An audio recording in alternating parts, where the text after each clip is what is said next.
Samador banjir air mata. Sahabat Suara Flores yang budiman.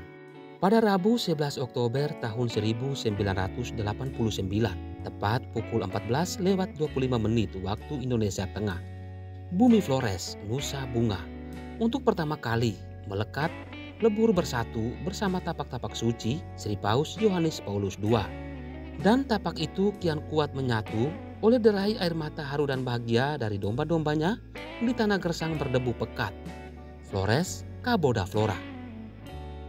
Siang itu cuaca cerah menaungi kota Maumere dan sekitarnya. Ratusan ribu massa telah memadati Gelora Samador.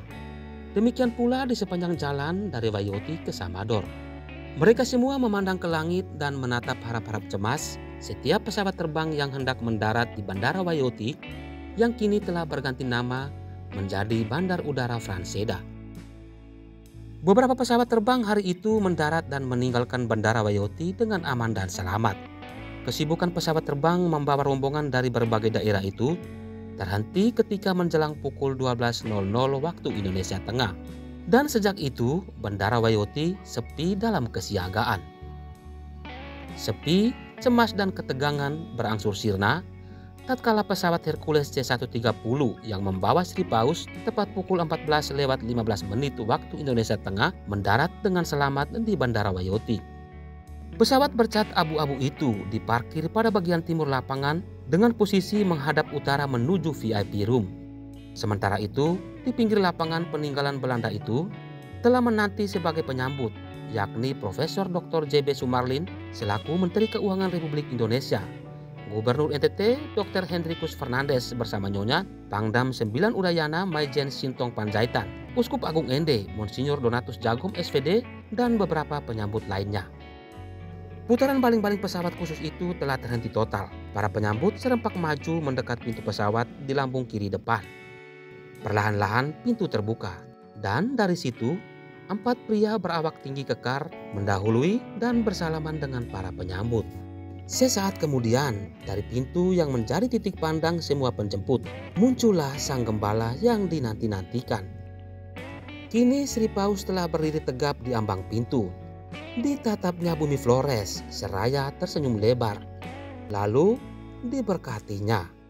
Dipandangnya seluruh penjemput dengan senyum keramahan. Lalu kaki kanannya perlahan melangkah turun. Bersamaan itu maju mendekat ke tangga pesawat Profesor Dr. J.B. Sumarlin, Dr. Hendrikus Fernandes bersama Nyonya, dan Monsinyur Donatus Jagom SVD. Sri Paus telah berpijak teguh di atas sepenggal bumi pertiwi, tanah Flores tanpa beralasan permadani. Uluran tangan menyambut kehadirannya oleh Gubernur NTT disambutnya penuh hangat dan akrab. Dan pelukan kasih oleh kesamaan kaul diberikannya kepada Monsinyur Donatus Jagom SVD. Jabatan tangan dalam kasih dan cinta juga diberikan kepada sedikitnya 20 penjemput lainnya. Dengan wajah gembira berbaur haru, Sri Paus bersama rombongan dan penyambut melangkah maju, melangkah santai menuju VIP room diiringi tarian selamat datang soka papak.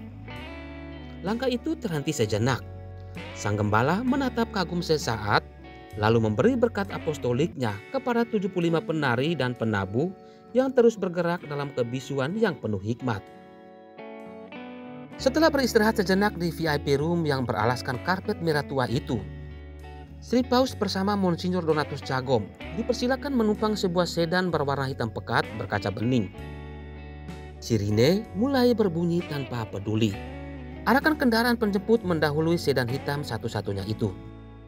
Sementara di sisi kiri kanan jalan menuju Gelora Samador terpancang ratusan umbul-umbul dan bendera Vatikan maupun bendera Indonesia. Bukan hanya itu, akan tetapi ratusan ribu umat turut memagari sepanjang jalan sambil melambai-lambaikan tangan seraya berseru, "Viva il Papa! Hidup Paus! Viva il Papa!"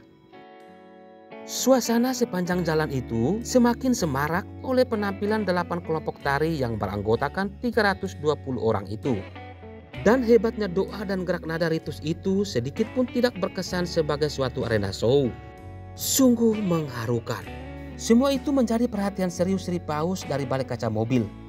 Tatapan penuh kasih serta senyum kebahagiaan terus menyertai berkat apostolik sang gembala agung sepanjang jalan beraspal yang baru saja dipoles itu. Umat gembira dan menangis haru menerima berkat ini, seraya berlutut hikmat sesaat membuat tanda salib. Ketika tiba di depan Gelora Samador, Sri Paus disambut Ketua Umum Panitia, yakni Dr. Andus Daniel Bodapale dan Bupati Sika Konterius saat itu. Hampir bersamaan dengan itu, terdengar sapaan adat Saing Lepoto Mawoga oleh Lauren Sai, disertai penaburan dan pengalungan bunga oleh Nyonya Min Pale.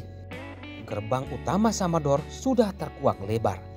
Pintu kini menjadi fokus perhatian kurang lebih 200.000 hadirin yang telah memadati Samador sejak pukul 12.00. Mereka menahan napas dalam-dalam sambil terus mendekap erat rosario dan benda-benda kudus lainnya. Dan dalam keheningan sesaat itu, tampak Sri Paus melangkah masuk gerbang Gelora Samador. Seiring itu terdengar seruan lantang, Bapa Suci sudah berada di tengah-tengah kita. Seketika itu juga, Gelora Samador secara serempak bergema gaung oleh pekikan kegirangan, Viva il Papa, hidup Paus, Viva il Papa. Di balik kebahagiaan dan kebanggaan itu, keharuan tak dapat terbendung lagi. Derai air mata dari ratusan ribu pasang mata melata menyatu dalam kasih persaudaraan yang satu dan apostolik. Kejenuhan, kegelisahan dan keletihan tak lagi terasa. Terpan surya yang tadinya menyengat, kini tak lagi berdaya dan seakan-akan malu bersinar gerang. Semua itu hilang sirna, mati tertutup oleh karisma Sang Gembala Utama.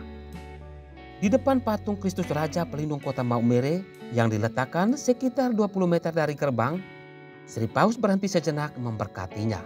Lalu ditandatangannya prasasti di bawah kaki patung setinggi 5 meter dengan bobot 2 ton itu. Sesudah pemberkatan patung yang didatangkan dari Jakarta dan penempatannya menjadi masalah dalam kaitannya dengan liturgi itu, Sri Paus dipersilakan menumpang Jeep Land Rover terbuka didampingi Monsinyur Donatus Jagob SVD. Jeep berwarna putih itu perlahan bergerak. Puluhan pengawal berlari kecil menyertainya. Umat berdiri tertib sambil menyanyikan lagu-lagu pujian, seraya melambaikan tangan, mengangkat rosario dan benda-benda kudus lainnya untuk mendapatkan berkat dari Sri Paus. Dan dengan tatapan cinta kasih yang dalam diiringi senyum kebapakan, Sri Paus memberi berkatnya tiada henti. Uluran tangan ratusan ribu domba-dombanya terus menggapai ke angkasa, menyambut berkat suci Sang Gembala Utama. Jamahan Sang Gembala Utama melalui tatapan mata saat itu membuat mereka seolah-olah sedang dibelai, sehingga luapan rasa cinta dan kasih kepadanya secara utuh diberikan. Sungguh haru dan mulia. Sesudah kurang lebih 15 menit mengitari lapangan, Jeep diberhentikan tepat di lorong menuju sakristi 1 yang terletak ke sebelah selatan altar agung. Di sepanjang lorong itu, dengan sabar dan penuh kasih, Sri Paus menerima uluran tangan umat yang menyalaminya, kendati aparat keamanan terus membatasinya. Ekstra ketat penjagaan demikian ini rupanya tidak dapat membendung hasrat menyatu Sang Gembala dengan umatnya. Ini terbukti sikapnya yang selalu menerima semua uluran tangan domba-dombanya, dan lebih mengesankan lagi ketika ia memeluk dan mencium 5 anak cacat yang telah menunggunya di lorong itu. Usai peristiwa yang mengharukan itu, Sri Paus memasuki sakristi yang terbuat dari bahan bambu dengan motif berwarna-warni. Sekitar 7 menit kemudian, Sri Paus kembali keluar. Di situ telah berdiri menanti para konselebrates dan beberapa uskup. Lalu Sri Paus bersama mereka semua bergerak menuju altar agung hasil karya seniman setempat, yaitu Bapak Herman Yosef. Lagu salam, salam Bapak Suci, oh Bapak Gembala, selamat datang ke tengah umatmu, terus mengiringi perarakan ini. Lagu dan aransemen musik yang menggugah itu tidak hanya dikumandangkan 1.000 anggota KOR pimpinan Pater Daniel Kitti SVD dan Gradus Paga, tetapi semua hadirin turut melantunkan dengan penuh semangat.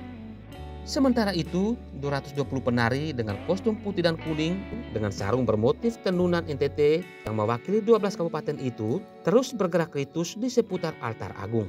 Para penari asuhan Pater Bernard Boli SVD, Pater Daniel Kitti SVD, Oscar P. Mandalangi BA, Bapak Herman Yosef BA dan Nyonya P. Kasilda Kaunang bergerak seirama nada dan lagu tanpa peduli ribuan mata memandang. Mereka tetap menjadikan altar agung sebagai titik pandang. Hebat memang. Tepat pukul 15.00 waktu Indonesia Tengah, Sri Paus memimpin misa dalam bahasa Indonesia dengan tema Menjadi Saksi Kristus bersama Bunda Maria. Misa pontifikal ini didampingi 14 uskup dan 2 kardinal. Lagu-lagu puji syukur bernada khas NTT terus berkumandang silih berganti. Nilai budaya setempat yang bersifat utuh dalam upacara liturgi agung ini membuat terpaku dan menyatu bersama Sri Paus di altar agung. Suasana haru kian terasa ketika untuk pertama kalinya Sri Paus membacakan doa pembukaan dalam bahasa Indonesia. Doa dibacanya sangat baik dan benar. Demikian pula ketika melakukan prefasi, walaupun agak sulit mengucapkan kata yang mengandung bunyi sengau. Usaha untuk menyesuaikan kata-kata dan nada itu membuat umat tak dapat menahan derai air mata. Mereka menangis haru, bahagia dan bangga karena sang gembala utamanya mau bersatu dengan menyatu dengan mereka dalam segala hal. Dalam khotbahnya berbahasa Inggris yang langsung diterjemahkan ke dalam bahasa Indonesia oleh Monsinyur Donatus Jagom SVD, Sri Paus menekankan bahwa pentingnya peranan Maria dalam rangka keselamatan yang dibawa Tuhan kepada manusia. Dikatakan, Maria berani membuat terobosan yang mengacu kepada pertemuan dengan Tuhan, sumber hidup yang membebaskan manusia dari malapetaka. Isilah tempayanmu dengan air kehidupan. Demikian Sri Paus menyitir dan meredaksi perikop Yohanes pasal 2 ayat 7. Selanjutnya Sri Paus menegaskan dan mengharapkan kiranya iman umat tak mudah goyah oleh tantangan apapun untuk dijadikan Maria model iman. Lebih khusus lagi, Sri Paus kepada awam mengharapkan agar selalu mengilhami dan menyetir seluruh karya yang berpautan dengan dunia ini dalam semangat Injil, yaitu semangat Yesus sendiri. Pada akhir khotbahnya dengan kata-kata puitis, Sri Paus berkata dalam bahasa Indonesia yang baik dan benar, Flores Nusa Bunga, sebuah nama yang indah. Namun di balik nama itu terselip suatu tugas yang berat untuk Anda sekalian, yaitu menyebarkan kembang-kembang iman. Ucapan memuji dan menggugah itu membuat hadirin serempak bertepuk tangan sambil berseru-seru. Hidup Paus, hidup Paus.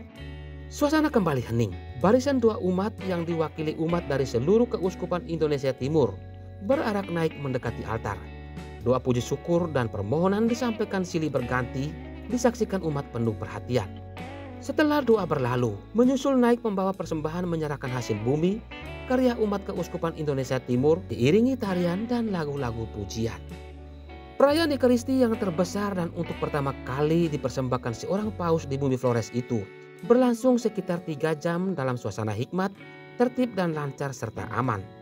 Berkat apostolik yang kesekian kalinya pada akhir misa tak disia-siakan umat, dan mereka untuk kesekian kalinya mengangkat rosario dan benda-benda kudus lainnya menada berkat suci sang gembala utama. Lagu-lagu puji syukur kembali bergema mengantar langkah Sri Paus menuju sakristi 2 di sebelah utara altar agung.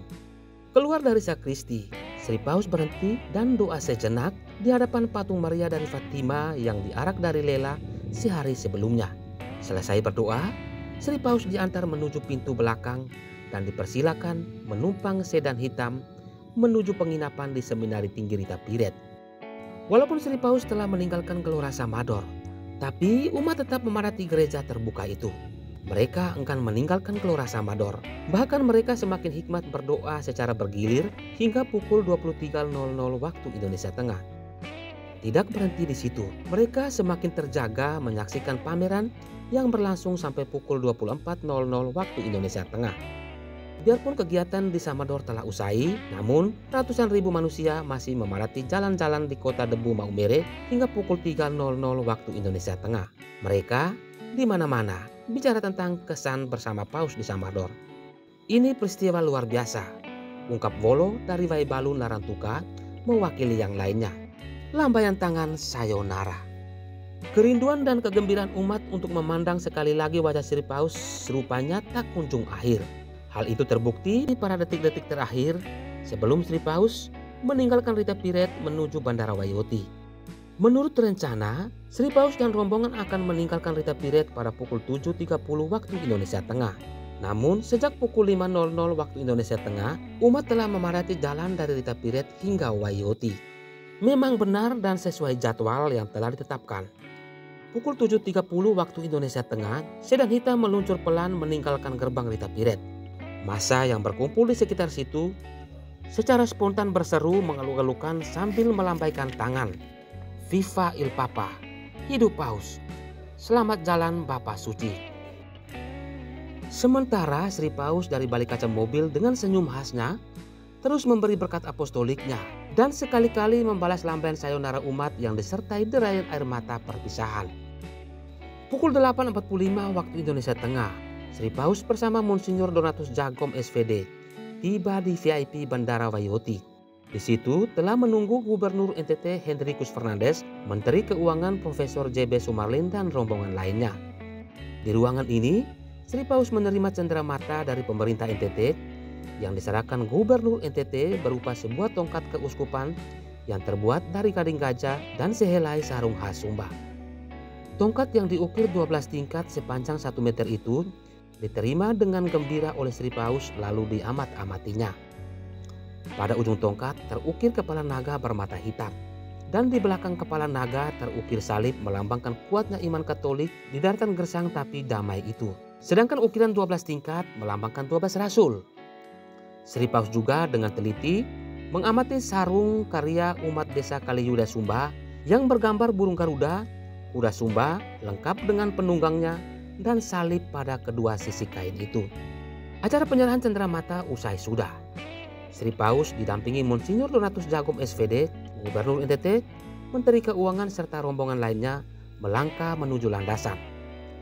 Namun sebelum menaiki trap atau anak tangga menuju landasan, Sri Paus berhenti sejenak berbincang-bincang dengan Hendrikus Fernandes sambil terus memperhatikan para penari soka papak.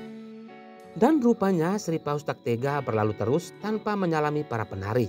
Didekatinya para penari yang lebih banyak wanita itu lalu disalaminya mereka sekaligus memberi berkat khususnya. Di trap terakhir tampak Sri Paus berbisik serius dengan Monsinyur Donatus Jagom SVD. Kemudian Sri Paus memalingkan tubuh, menundukkan kepala dan perlahan-lahan mengangkat tangan dan wajahnya seraya melakukan berkat apostoliknya yang kesekian kali. Sesudah itu dipalingkan kembali tubuhnya lalu menyalami Profesor Dr. JB Sumarlin, Dr. Hendrikus Fernandes, Pangdam 9 Udayana Maijen Sintong Panjaitan dan pengantar lainnya. Dan ketika sampai pada giliran Monsinyur Donatus Jagom SVD, tidak disalaminya, melainkan dirangkulnya erat dan mesra. Seakan-akan enggan meninggalkan kembang-kembang iman yang ada dalam dekapan dan naungan Keuskupan Agung Ende. Waktu perpisahan kian mendekat. Langkah sang gembala nampak kian berat menapaki anak tangga pesawat Hercules C-130. Begitu pula para pengantar terlihat enggan membiarkannya pergi. Tapi bagaimanapun semuanya menyadari bahwa perpisahan itu akan datang dan pasti terjadi. Kini di depan pintu pesawat, Sri Paus berdiri sesaat memandang jauh langit dan bumi Flores. Ditatapnya dalam-dalam bumi Flores yang berlantai kerikil tajam dan berselimut ilalang kerontang. Lalu menundukkan kepalanya dan tersenyum bangga melihat mekarnya kembang-kembang iman di tanah gersang itu. Ditatapnya sekali lagi bumi yang telah dipijaknya kurang lebih 18 jam itu dan diberkatinya sekali lagi. Pintu pesawat telah tertutup rapat, baling-baling pun semakin cepat berputar. Pesawat mulai bergerak pelan menuju landasan pacu. Sesaat kemudian, tepatnya pukul 9.00 waktu Indonesia Tengah, pesawat tinggalkan landas Waioti dan menuju Dili timur-timur. Gemuruh Hercules C-130 di pagi hari yang cerah itu sungguh memulihkan hati. Semua mata penghuni kota Maumere dan sekitarnya memandang langit lepas, seraya melambaikan tangan tanpa suara. Mereka memandang dan terus memandang ke langit, kendati hanya mendengar deru gemuruh pesawat yang terus berlalu. Mereka seakan-akan tak sudi melepaskan sang gembala utamanya. Tapi ketika mereka menunduk kembali merenung dan menyadarinya, dia, Paus, gembala utama, pengganti Kristus bukan hanyalah milik segelintir orang. Sekali lagi mereka menatap langit lalu berteriak pelan, "Selamat jalan Bapa, selamat jalan Santo Bapa. Datanglah dan kembali lagi ke bumi kami. Di sini anak cucu kami menantimu selalu. Di sini kembang-kembang iman akan terus memekar sampai akhir hayat." Demikian sahabat, salam hormat dan sampai jumpa.